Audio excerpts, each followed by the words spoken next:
안녕하세요. 매일 새로운 정보를 드리는 채널 보상가배상TV입니다. 저희 보상가배상TV에서도요, 이 교통사고하고 이 보험금 관련 판례 등을 소개하는 카테고리를 따로 한 개 만들어 왔습니다. 앞으로는 이런 판결 등을 소개하는 영상을 자주 업로딩 할 테니까 앞으로도 많은 구독과 시청 부탁드리고요. 그리고 이 사고와 관련된 문의는 아래 삼각형 표시를 누르면은 제가 링크를 만들어 놨습니다.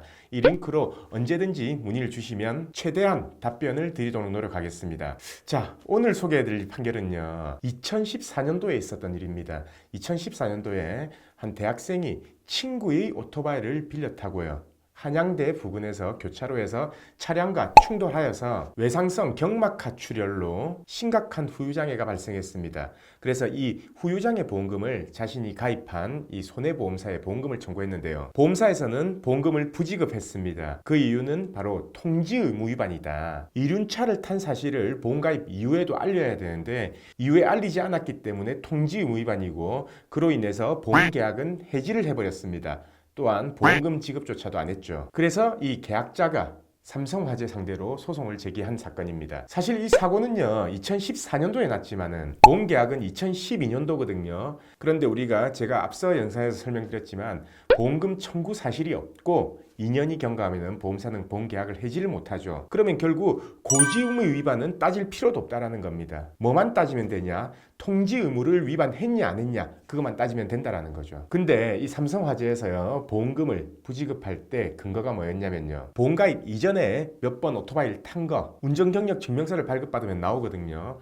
뭐 범칙금을 냈다든지 그런 부분에 대해서, 그런 이유로 보험사 자체 내에서는 자기들이 알아서 판단을 한 겁니다. 과거에도 한 3번 정도 오토바이를 탔으니까 지금 또 계속해서 오토바이를 탈 수 있었다. 그리고 이는 통지 의무 위반이기 때문에 보험금을 지급하지 않겠다. 그리고 계약을 해지하겠다. 이런 일방적인 주장을 한 겁니다. 그래서 결국 이 소송이 제기된 거고요. 이 소송은요, 서울 북부지방법원에서 진행이 됐거든요. 과연 이 판결은 어떻게 났을까요? 법원은 이렇게 판단했습니다. 계약자가 보험 가입하기 전에 오토바이 탄 사실은 인정이 된다. 하지만 보험사가 이번에 주장하는 통지 의무 위반을 주장하기 위해서는 보험 가입 이후에 이 위험이 현저하게 변경 또는 증가됐다는 걸 입증해야 되는데, 여기서 말하는 위험의 의미는 일정 상태의 계속적인 존재를 의미하는 것이므로 일시적인 위험의 증가는 현저한 변경이라고 볼 수 없다. 따라서 계약자가 이륜차를 계속적으로 소유, 사용, 관리했다고 볼 수 없기 때문에 보험사가 주장하는 통지 의무 위반에 대해서는 입증이 부족하다라고 이렇게 판결을 했습니다. 보통 이렇습니다. 손해보험사는요,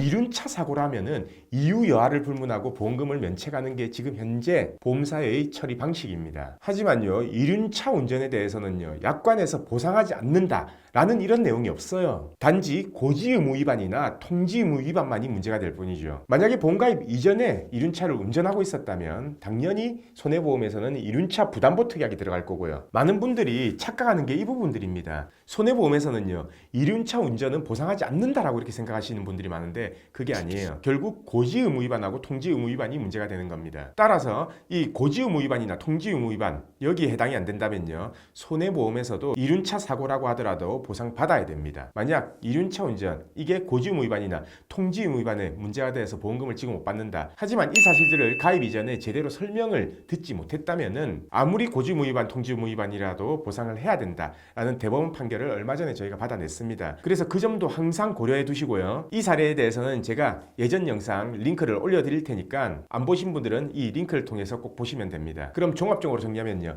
이륜차 운전이라고 무조건 보상 못 받는 거 아니다. 이륜차 사고라 할지라도요, 고지 의무 위반이나 통지 의무 위반, 여기에 해당 안 되면 보상을 받아야 된다. 이렇게 알아두시면 됩니다. 오늘 영상은 여기까지 하고요. 내일도 새로운 주제를 가지고 오겠습니다. 오늘 영상 끝까지 봐주신 구독자분들 감사드립니다.